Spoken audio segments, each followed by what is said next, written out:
pounded on the windows, the sky rained fire, and the air came alive in roaring flame. Choices that day were stark and few. There was now, and there was never. A week later, the fire's toll conjured images of a nuclear blast. There was not just damage, there was total obliteration. Trying to articulate what she saw during a tour of the fire's aftermath, one official said, "You go to a place where there was a house, and what do you see on the ground? Nails. Piles and piles of nails." More than 2,500 homes and other structures were destroyed, and thousands more were damaged. 2,300 square miles of forest were burned. By the time the first photos were released, the fire had already belched 100 million tons of carbon dioxide into the atmosphere, much of it from burning cars and houses. The Fort McMurray fire, destined to become the most expensive natural disaster in Canadian history, continued to burn not for days, but for months. It would not be declared fully extinguished until August of the following year. Wildfires live and die by the weather, but the weather doesn't mean the same thing it did in 1990 or even a decade ago, and the reason the Fort McMurray fire trended on news feeds around the world in May 2016 was not only because of its terrifying size and ferocity, but also because it was a direct hit, like Hurricane Katrina on New Orleans, on the epicenter of Canada's multi-billion-dollar petroleum industry.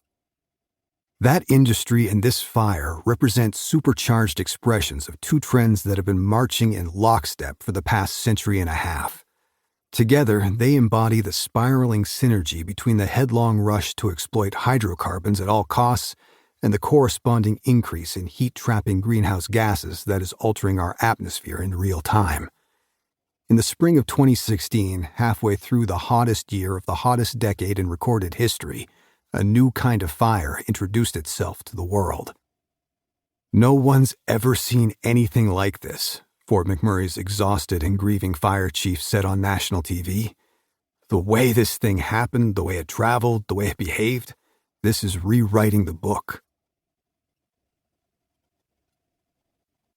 1. If a tree burns in a forest and nobody sees it. In Canada, this is more than a philosophical question. Canada contains 10% of the world's forests, vast tracts of which are uninhabited. But vast is an ineffective descriptor when it comes to Canada, its forests, or its fires. One way to grasp the magnitude of this country is to get in a car in Great Falls, Montana, and head up I-15 to Sweetgrass on the Canadian border.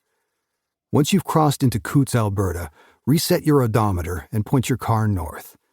Then settle into your seat for a couple of days.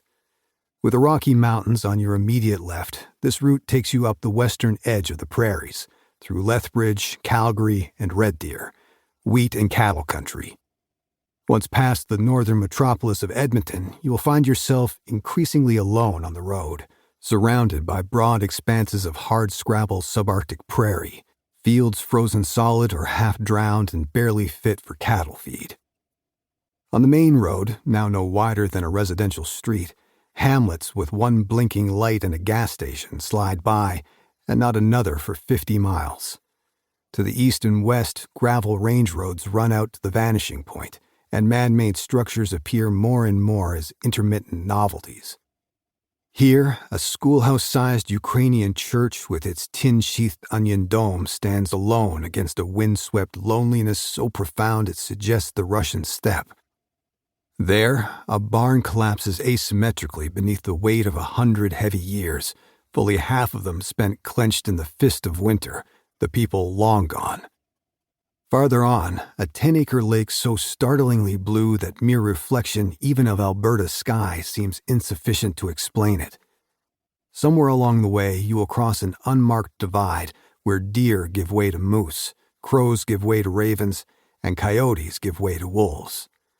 By the time you get to North Star, the wide-open spaces for which Alberta is famous will be filled in by low, mixed forest and bogland that bears a strong resemblance to Siberia. By the time you stop for coffee in a lonely place called Indian Cabins, it will be tomorrow and your odometer will be approaching 1,000 miles, but you will still be in Alberta.